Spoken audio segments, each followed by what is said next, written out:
Oh, I'm glad you're here, and I'm grateful for your desire to grow in your faith and in your walk with the Lord and in your knowledge of the Lord's Word. May it be so, oh Lord.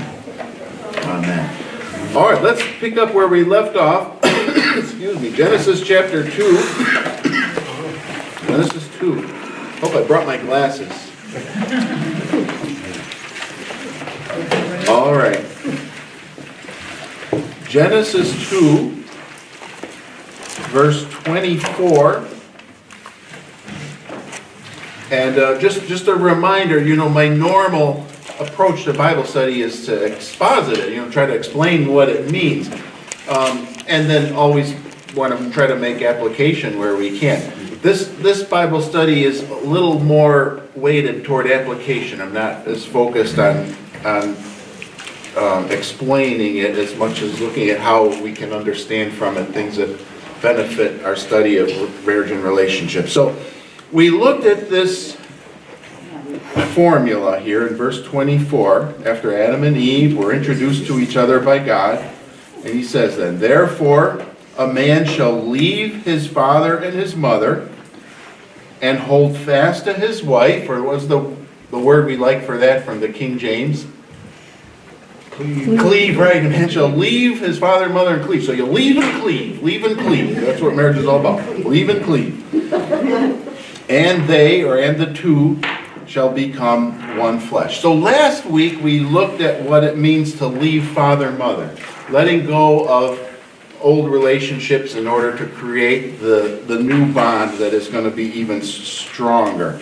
Let's look now for a little bit at what this means to cleave to your wife and the two become one flesh.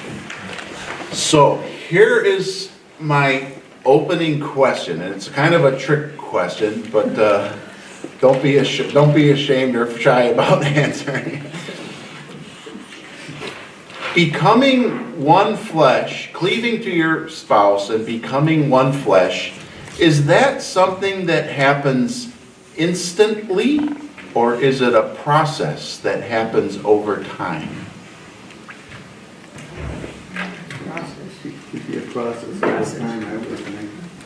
I would think it's after you get married. Yeah.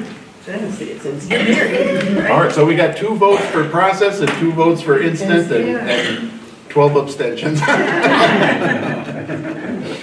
I have given this a lot of thought through the years, actually.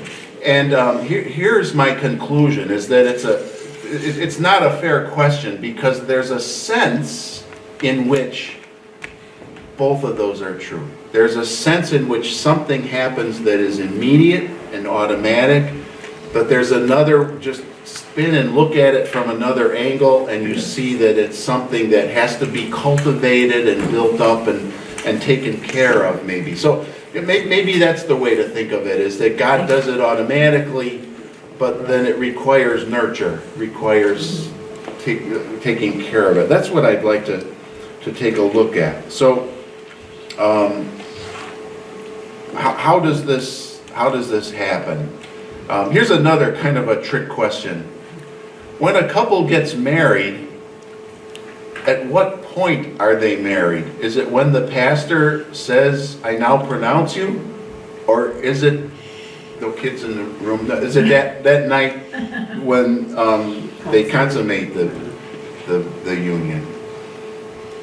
Again, I think it's kind of a trick question, isn't it? There's a sense in which all of those, it's hard to answer because all of those things are playing into it. So yeah, there's a sense in which they're both true. I want to look at a couple passages in the New Testament where this passage is cited. Actually, there's more, Jesus quotes it too, but I'm going to look at a couple of epistle texts.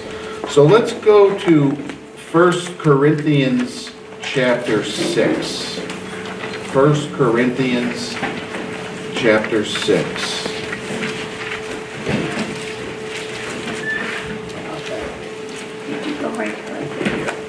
You're good.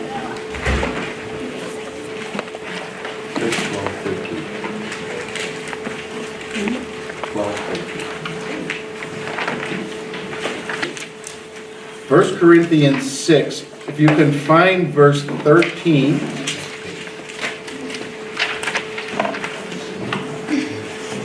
And we're going to start about halfway through verse 13. You know the fancy way to do that, right, is when you're writing down verses, if you want just like the first half of a verse, you might write 2 Corinthians 6, 13a. If you want just the second half of a verse, you might write 16b. Those A-B divisions obviously aren't in the text, they're artificial, but lets people know that you're not looking at the whole passage. So we're looking at verse 13b, where it starts out with the word the body. Do you see that? Is everybody with me? Okay. The body is not meant for sexual immorality, but for the Lord, and the Lord for the body. And God raised the Lord and will also raise us up by his power. Do you not know that your bodies are members of Christ? Shall I then take the members of Christ and make them members of a prostitute? Never. Or do you not know that he who is joined to a prostitute becomes one body with her? For as it is written, here's our quote, right? The two will become one flesh. But he who is joined to the Lord becomes one spirit with him. Flee from sexual immorality. All right, so he's warning us against sexual immorality, and he uses the illustration of a man who is with a prostitute. And what happens when a man is with a prostitute? The two become one flesh. That's the passage he quotes to say that that's what's happening. Well, how can that be? He has no real affection for her. There's no love relationship with her. There's no commitment to her. There's no words of promise. It's just a physical act, right? Oh, no. That physical act binds them together. And why is it especially wrong for Christians to do that? Because you are members of Christ. In other words, Christ lives within you. You belong to Christ. And so when you are joined or become a member with somebody else, you are joining Christ to that person through that act, which is prohibited here. Does that make sense? Mm-hmm. All right, if I go to the board, will I throw off the tape? Oh, no, I'll fix it. When we think about a human being, what they are, I'm a bipartite person. I think we're body and soul, or body and substantive essence, or something like that. But it's useful to think about us sometimes as tripartite. Paul uses this in one of the Thessalonian epistles, I can't remember. So I don't think this is our, if you're watching on tape, one of my old professors or something like that, this is not our ontology, I'm not a heretic or anything, but it's a useful and a helpful way to understand how we work. So this is how you could think of yourself as a human being. Your body, oh no, I picked a thing that doesn't write. I should have checked this out before. Your body, your soul, let's call it, the Greek word is your psyche, your psyche. Let's call this your mind and emotions. Is that okay? Mm-hmm. Mind, emotions, heart, if you want. And then, what's the third one going to be? Spirit. Spirit, right. Your spirit. In other words, before you are born of above, your spirit is dead. But when you become a Christian, through Christ, you are regenerated. You receive a new spirit, a godly spirit, a holy, righteous spirit within you that is inclined toward God. So you have these three dimensions to your being. Now, when you are looking for a spouse, what should you look for in a spouse? What should be the number one thing? Christian. that they be a Christian, right? When you get married, or if you're already married, this doesn't apply to you anymore. But this is what we need to be teaching our kids and grandkids, right? So we all need to understand this, whether we're married or not. What's the number one criterion that our children should be looking for in a spouse? Is it that she's a good cook, that we have the same views of life, that we enjoy the same kinds of activities together, that our personalities mesh? Well, those are all nice to haves, aren't they? Mm-hmm. But what's the number one thing? They have to be a believer. Let's take a minute and look it up. Let's go to go to 2 Corinthians chapter 6. 2 Corinthians 6.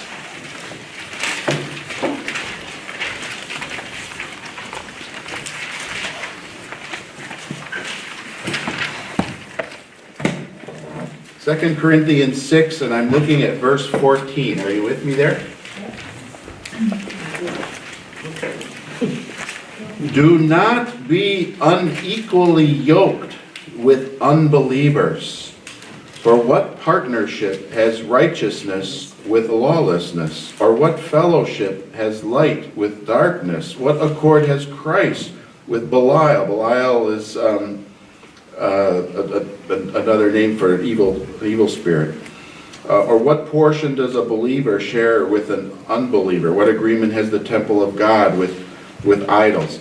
So we're commanded not to be unequally yoked. All right, let's just take it from the most simple approach. What is the imagery there? When something is yoked, what are we talking about? Yoked. Yeah. The collar that connects animals so that they can pull a plow. And so when if you were a farmer and you were gonna have a plow to drive your furrows, what do you want in the two animals that are pulling this thing? You want them to be the same, uniform, right? You would not yoke an ox with the donkey. Why? This one's shorter and You weaker. can't go straight. The donkey can't pull as hard as the ox. You can never keep that plow straight, right? If you want it straight, you need to always make it two donkeys or two ox, but don't mix them up. So the imagery there is that you as a Christian are not to be unequally yoked with an unbeliever. Now, that applies in all dimensions of life, right? Don't tie yourself or connect yourself with unbelievers in ways that can invalidate somehow your faith or throw your faith walk off. But of all the ways that it might apply, what would be the most important way that it would apply? The thing that binds or connects people together more than anything else, what would it be? Marriage. Marriage, yeah. What bond in life is stronger than being one flesh in the eyes of God? So of all the different kinds of ways that you can connect yourself with other people, the most important one is marriage. So of all those relationships, where should you not be unequally yoked? In marriage. So we need to teach our kids the first and foremost thing that they should be looking for when they choose a spouse is somebody who has the same faith, right? Is it, are we opposed to like mixed religious marriages because we're arrogant? We think we're better because we're biased or we're bigoted? No, it's a principle of our faith. Now, many people didn't know this or didn't follow it, or they maybe, this happens a lot. Nice Christian girl meets a guy, they start falling in love, and he finds out that she goes to church and she's very religious, so he starts going to church and he's very religious, till the ring comes on, and then the church goes out, right? That happens. You've seen it? Have you seen it? So we find Christians who are in, let's call them mixed marriages, they're not equally yoked. What should our response be to them? Well, you come back to church when you finally find a Christian. No, we love them. We should pour out love toward them. We should care for them and support them and help them and encourage their spouse in the faith as much as we possibly can. This is not about punitively putting people down. But in terms of teaching our kids, what should we teach them? First and foremost, look for someone that you share the same faith with that person. So what should be the number one thing that you're looking for in a spouse? That they have a godly and a Christian spirit that shares the same faith. This is the number one thing. Now, as you're getting to know each other, let's say you find a nice Christian girl.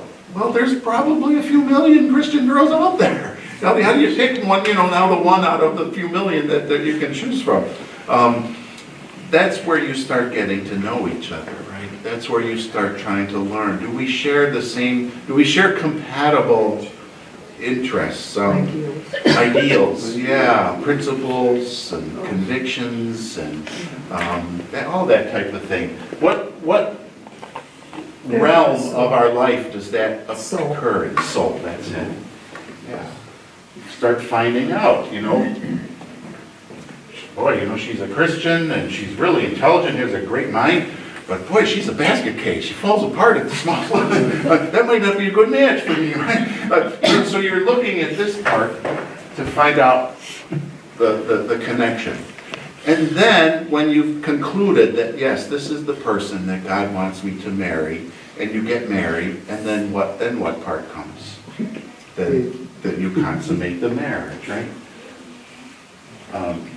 And that links the two together in a powerful and vital way. We just read it, right? It happens, if it can happen with a prostitute where there's none of this, there's only this, then what part of these three is determining that you become one flesh from that angle of looking at it? This. So this is where you're really becoming one flesh in a powerful way. Well, how is this process usually done in America today? Generally one body first. Isn't it right? Isn't it? Unfortunately. So we want to recognize that this part of it is really important. We'll talk more about it in a future class, but that's a really important part of it because it is thereby that God is making you and your spouse one. He's giving you an intrinsic unity. What happens when you experience that kind of unity? Is it theoretical or is it actual?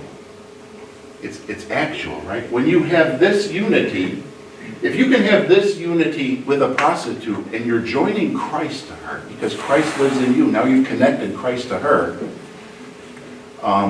then where is that oneness of flesh taking place? It's taking place here. So you see how this is shaping this, making this real.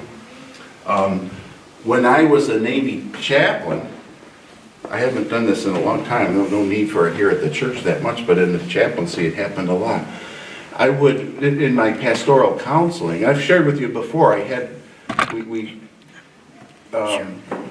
came up with about 9,000 occasions of pastoral counseling that I did as a chaplain. You're doing counseling all the time as a Navy chaplain. I'm not bragging here, but my experience level with pastoral counseling dwarfs 99% of pastors.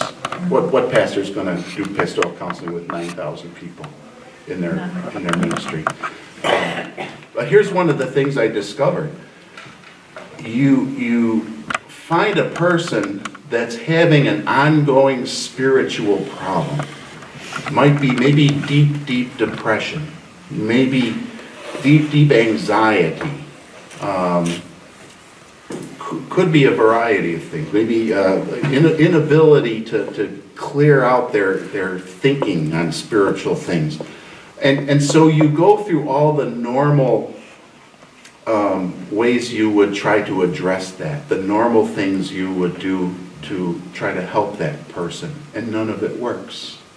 And so you start asking a little more deeper questions, and what do you discover? Well, unfortunately, in that age bracket, you run into a lot of people who have connected themselves to to someone else, even though they're not married. So they have now joined, through their bodily union, they have joined what? Their spirits. Their spirits are connected. You could think of it this way. Have you ever, on your computer, called somebody who's does computer help, and they tell you, okay, click on this, and you kind of give your computer control to them? And it's kind of weird, like at the point where they do it, you see your mouse going around and you're not doing it right there. What happens is, people who have been physically intimate have connected their spirits. So now, whatever problem or wickedness or failing that's going on in the spiritual life of that other person now has a direct line and a direct connection to you. So I had sales, they maybe slept with someone, they never even saw her again. It was just one night in a port somewhere, and they never saw her ever again. But her depression is now spiritually influencing him, or vice versa. It's now his men, women too.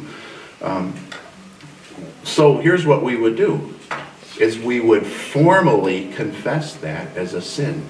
Or once we find out that this happened, okay, I know you confess your sins in the church service, but like Luther says, whenever a sin especially troubles you, that's when you would confess that sin in particular. So I would have that person confess that sin to me, and then I would give them absolution. And then as an appendix to the absolution, I would just ask them visually to imagine Jesus coming with a giant scissors and cutting that cord that connects the two computers, so to speak.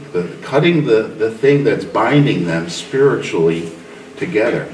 So that the spiritual influence of this person with whom they had a physical rendezvous is broken through confession and absolution. You start to see why the Bible and Paul are so concerned about sexual immorality. You start to realize how many problems people suffer and have from this, all the ramifications of it that just flow over in so many different ways. And so very often after I would have that prayer with people, they would start to get better. It's miraculous. It's a wonderful, wonderful blessing from the Lord. But it illustrates how that oneness of body creates the oneness of spirit. They're connected together very powerfully. All right, but we also said that it's more than just an instantaneous thing that happens automatically, that it's something that has to be nurtured and grow and strengthened. So let's look at another passage. Let's go to Ephesians chapter 5. Ephesians chapter 5.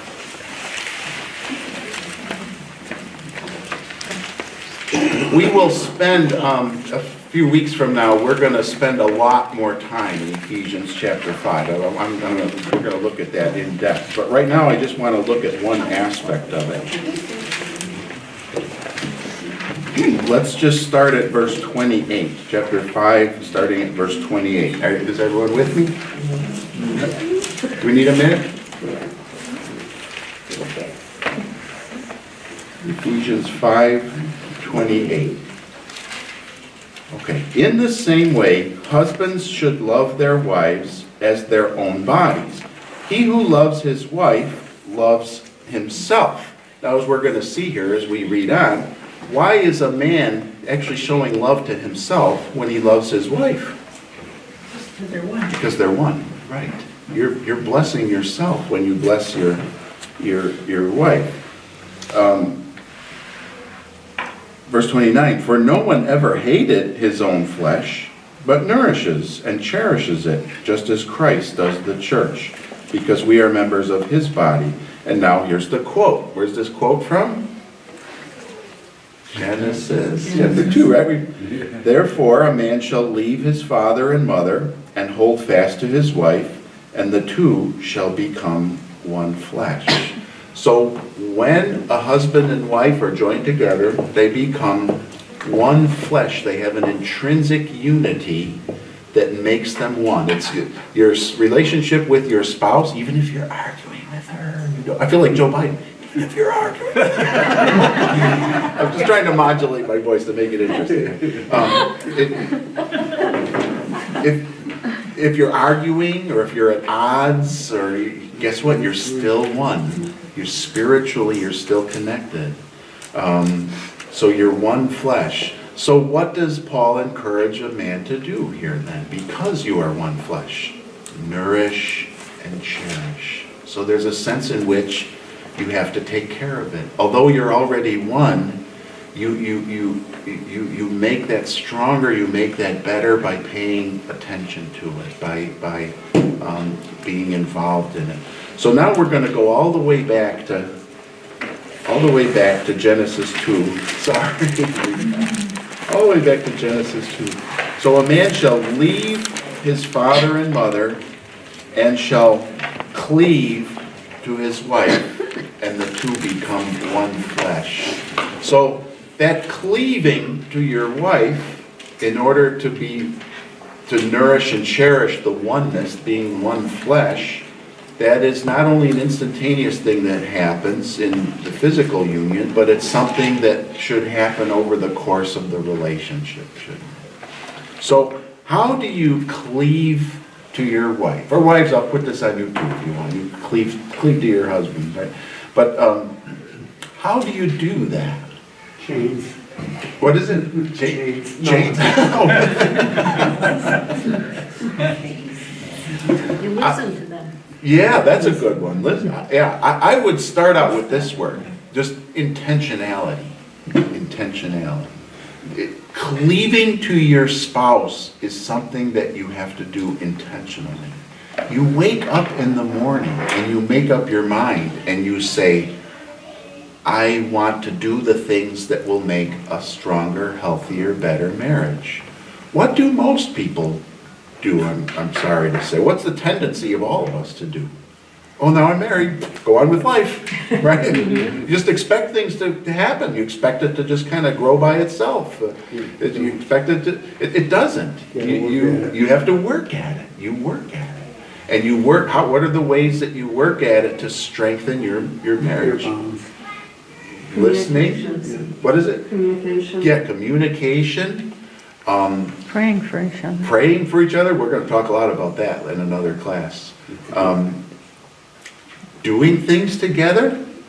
I get so busy and distracted, and I just take for granted that Dawn is there. If you ask my wife, oh, Dawn, she said, what are you teaching in Sunday school? I said, marriage and relationships. She said, are you going to talk about me? I'm not there.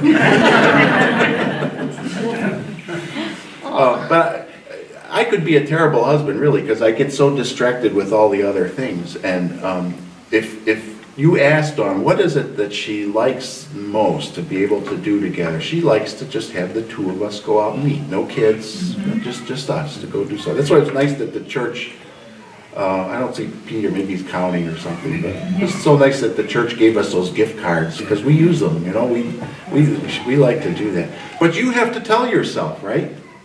I'm going to make time for you. I'm going to plan in my busy schedule time to be with you, time that's dedicated for you, so that we can do these things together. How about mapping the future of the marriage together? How much time do you spend planning your vacation in a year? Now just keep that on one side of the ledger and consider how much time do you spend planning or mapping your marriage? How much time did you spend sitting down together and saying, okay, what can we do to have a stronger, better relationship together? Here's how this typically works. We'll talk more about men and women differences later, but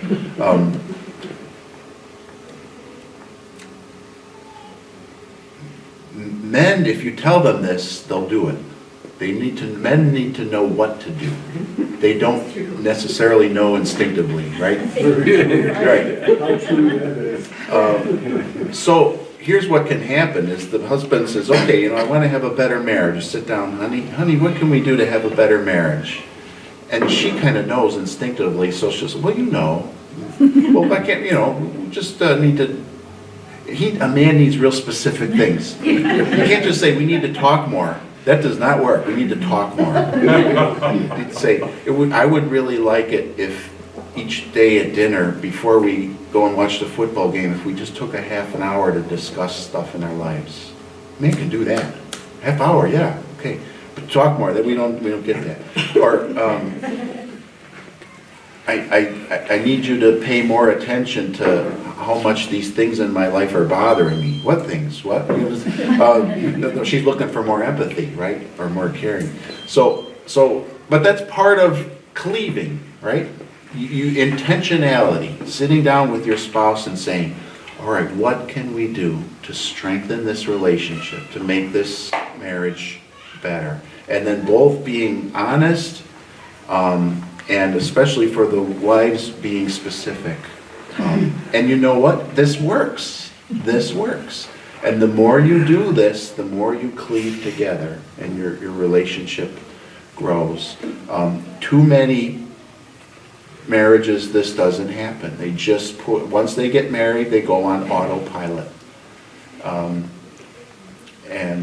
then they wonder why 7 years later the fire seems to have gone out. Does that make sense? Any questions or thoughts on that? I'm wondering if I have enough time to do this last thing. I think I will. All right, so in Genesis chapter 2, we just finished verse 24, and there's one more verse left in the chapter, verse 25. Do you see that? Okay, and the man and his wife were both naked and were not ashamed. So you remember that story, before they sinned in the Garden of Eden, they were naked, right? And after they sinned, then they put fig leaves together, and then after they were taken from the garden, God put animal skins together to make clothes for them.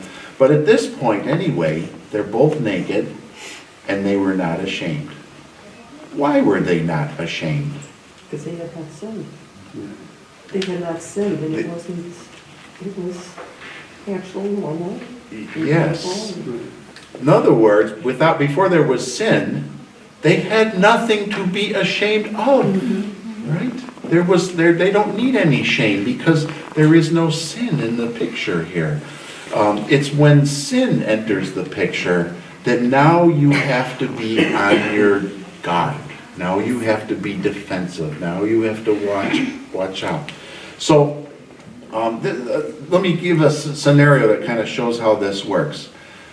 Don't imagine too much. This isn't G-rated outside. But imagine on your honeymoon night, and you have your wedding ceremony and your guests and all of this stuff, and you finally get to your hotel, and your new bride goes in the bathroom to get herself ready, and you're kind of pacing on the floor.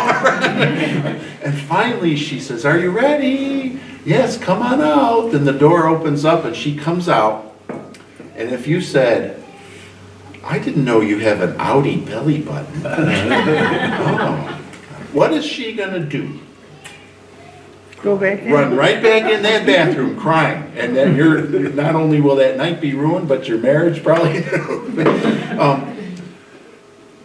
because now she's looking at herself, right? Critically. Oh, there's something that he thinks is wrong with me. And so now she has cause to be ashamed. And so what does that do to the relationship, to the connection there? It kills it. So do you see how that works in a marriage? When you criticize your spouse for anything, what you're doing is, instead of being open and free, where she can be transparent, where she can take off not just the clothes, but take off all the guards of her mind, take off all the guards of her heart, and likewise for the husband, right? Let everything be open and free and be seen, because you know you will be accepted. Now, instead of that, now there are things that he or she might not like about me, so I've got to keep them protected. I have to watch them. Got shields up, make sure.